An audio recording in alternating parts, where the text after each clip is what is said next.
آپ اندازہ لگائیں کہ ایک جنگ کے موقع پر بہت سارے یہودی قید ہوئے، بہت سارے یہودی. نبی صلی اللہ علیہ وسلم نے ان کے قبیلے کی خاتون تھی حضرت صفیہ، ان سے نکاح کر لیا، ان کو آزاد کروا کے.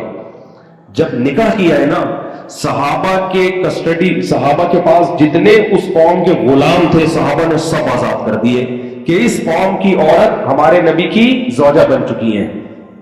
نہیں آئی میرا خیال ہے بات کہ بھئی اس قوم کی، اب یہ قوم جو ہے نا ہمارے نبی کا سسرال بن چکا ہے، اور نبی کے سسرالیوں کو غلام بنانا یہ ہماری غیرت کے خلاف. تو مورخین کہتے ہیں، محدثین کہتے ہیں، کوئی عورت ایسی اس لحاظ سے اتنی بابرکت نہیں ہے جتنی حضرت صفیہ، کہ سینکڑوں غلاموں کو آزاد کرنے کا ذریعہ بنی. عرب اس کا خیال کرتے تھے کہ بھئی یہ پیغمبر کا سسرال ہے. سمجھتے ہو گے؟ سمجھتے ہو؟ تبھی میں کہتا ہوں حضرت معاویہ کے خلاف جو لوگ بھونکتے ہیں وہ پیغمبر کو خوش نہیں کر رہے. حضرت معاویہ نبی صلی اللہ علیہ وسلم کے برادر نسبتی. حضرت معاویہ کی بہن کس کے نکاح میں ہے؟ نبی کے نکاح میں ہے. تو ان کا تو خلاف بولنا بنتا ہی نہیں ہے. نبی کے سسرال ہے، اور اس بارے میں صحیح حدیث ہے ابو داؤد کی. فرمایا ان حق الذی کرم به الرجل ابنته او اخته، سب سے زیادہ قابل احترام وہ ہے جس کی بہن یا بیٹی تمہارے نکاح میں ہے. نہیں آئی میرا خیال. تو مختلف قوموں میں شادیاں کرنے سے بھی قوموں کی نفرتیں بولو ختم. اب آپ نے کسی قوم میں شادی کی، آپ نے اس کے مذاق اڑایا، سسرال تھوڑی چھوڑے گا. بولے گا تیری ایسی کی تیسی ہے بھائی، ہم نے تمہیں بیٹی اس لیے دی ہے، ہم نے تمہیں بہن اس لیے دی ہے کہ تو ہماری قوم کا مذاق اڑاؤ. اس سے انسان کا ضرر بھی بڑھتا ہے. تو مختلف قوموں میں شادیوں کا بھی رواج بولو. یہ جو ہم بنا کے بیٹھتے ہیں، پٹھان پٹھان میں ہی شادی کرے گا، مہاجر مہاجر میں ہی شادی کرے گا، سرائکی سرائکی میں ہی شادی کرے گا، پنجابی پنجابی میں ہی شادی کرے گا. ارے چھوڑو یار، مسلمان کہاں شادی کرے گا؟ مسلمان انسان کا بچہ ہونا ضروری ہے. بس کوئی بھی قوم ہو، سب سے پہلے کیا دیکھنا ہے؟ انسان کا بچہ ہے. لیکن یہ ایک شادی والوں کا بھی، سوری میں آپ لوگ سے معذرت چاہتا ہوں، میں نے کیا باتیں لے کے بیٹھ گیا، میں آپ لوگ کے سامنے کیا باتیں، ایک ہی کرنی ہے تو بھائی پھر اپنی قوم میں ہی کرو. صحیح ہے نا؟ یہ تو ان کی ہے جو جن کا ظرف کیا ہوتا ہے. ہمارے نبی نے 9 بیویاں رکھی ہے نا، ایک فلاں قبیلے میں، ایک فلاں قبیلے میں، ایک فلاں قبیلے میں، ایک اپنی کزن سے بھی کیا ہوں، ایک شادی اپنے قریبی رشتے سے بھی کی، اور باقی ساری مختلف قبائل میں. تو ظرف پڑتا ہے انسان کا، قوموں کو سمجھنے کا موقع ملتا ہے. نفرتیں کیا ہوتی ہیں؟ کم ہوتی ہیں. دشمنیاں کیا ہوتی ہیں بھائی؟ کم ہوتی ہیں. تو اور بھی اس موضوع پر انشاءاللہ میں اگلے ہفتے بات کروں گا کہ کون کون سی چیزیں ایسی ہیں جو نفرتوں کو پھیلانے کا ذریعہ بنتی ہیں، جو جن کو ہماری سوسائٹی میں جن کو زیادہ ویلیو نہیں دی جاتی. اور پھر انشاءاللہ اس پر بات کروں گا کہ کون کون سی چیزیں محبتیں پھیلانے کا بولو ذریعہ ہے. تو اللہ نفرت چاہتے ہیں، محبت چاہتے ہیں؟ اللہ چاہتے ہیں تمیز سے رہو، محبت کرو، عزت دو ایک دوسرے کو، خام خواہ میں لڑتے رہو. اب میں کیا کروں، مجھے چٹکلے سے چٹکلے یاد آتے ہیں یار. قاری صاحب نے اپنے شاگرد سے کہا کہ بیٹا اردو بھی جب بولا کرو تجوید کے قاعدوں کے مطابق بولا کرو. اردو بھی جب بولا کرو تو کیسے؟ پوری گرامر اور جو پروناؤنسیشن ہے نا، پوری اس کی تجوید کے قاعدوں کا لحاظ کیا کرو. میں جا رہا ہوں، ایسا نہیں کہ میں جا رہا ہوں. آپ نے ایک اردو دیکھی نا، آ رہے ہیں کدھر کو جا رہے ہیں نا. میں جا رہا ہوں، قاری صاحب کیا میں پانی پینے جا سکتا ہوں؟ ایسے بولا کرو تمیز سے. ایسا نہیں میں جیسے اسپیڈ میں بول رہے ہوتا ہے، یہ نہیں. بچہ بڑی تمیز سیکھ گیا.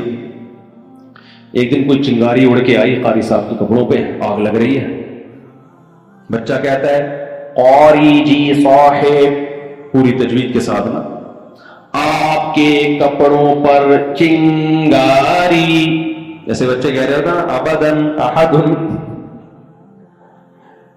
آپ کے کپڑوں پر چنگاری.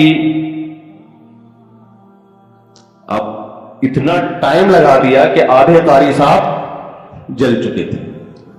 ایک تھپڑ لگایا کہ بھائی تو پیر جلدی سے بتا دیتا. کہہ رہے آپ نے ہی، وہ پھر تجوید سے کہہ رہے آپ نے ہی تو بولا تھا کہ. اب میں کیا کروں، مجھے چٹکلے سے چٹکلے یاد آتے ہیں. ایک آدمی کو ہکلانے کی عادت تھی بیچارے کو. ہوٹل میں گیا، ہوٹل میں جا کے بیرے سے کہتا ہے وہی بیچارہ ہکلا کے نا کہ کھانے میں کیا کیا ہے. تو وہ بیرا کہتا ہے دال ہے, چاول ہے, بھنڈی ہے. تو اس نے سوچا کہ یار یہ بھی کس کی طرح ہے, یہ بھی بیچارہ میری طرح ہے. تو کہتا ہے چل دال لے آ. کہتا ہے اچھا. اتنے میں ایک اور پارٹی آ گئی. بیرے سے پوچھا کھانے میں کیا کیا ہے. اس نے کہا بھائی دال ہے, چاول ہے, بھنڈی. بڑی اسپیڈ سے نا. اب یہ بیچارہ جو ہکلاتا تھا اس کو غصہ آیا کہ یار میری کم وقت نقل اتار رہا تھا, اور ادھر یہ حضرت فیروز میمن صاحب کا سنایا ہوا لطیفہ ہے. ان کی ملنے کے لیے گیا نا, تو کہ میرے ساتھ جب بات کر رہا ہے تو کیا کر رہا ہے, نقل اتار رہا ہے.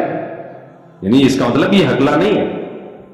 اس بیچارے کو جو ہکلاتا تھا اس کو غصہ آیا. وہ نا گالی دے کے کہا, میں گالی تو نہیں دے سکتا نا, پھر بھی وہ اس کے ساتھ تجوید کے ساتھ کہہ رہا ہے تو میری نقل اتار رہا ہے, شرم نہیں آتی. تو کہتا ہے وہ بھی گالی نکالی اس نے آگے سے نا. اب وہ آپ باہر جا کے جو بھی گالی مناسب لگے وہ فٹ کر لیے گا. کچھ چیزیں میں پبلک پہ چھوڑ دیتا ہوں, ہر ایک کا اپنا مزاج الگ ہے.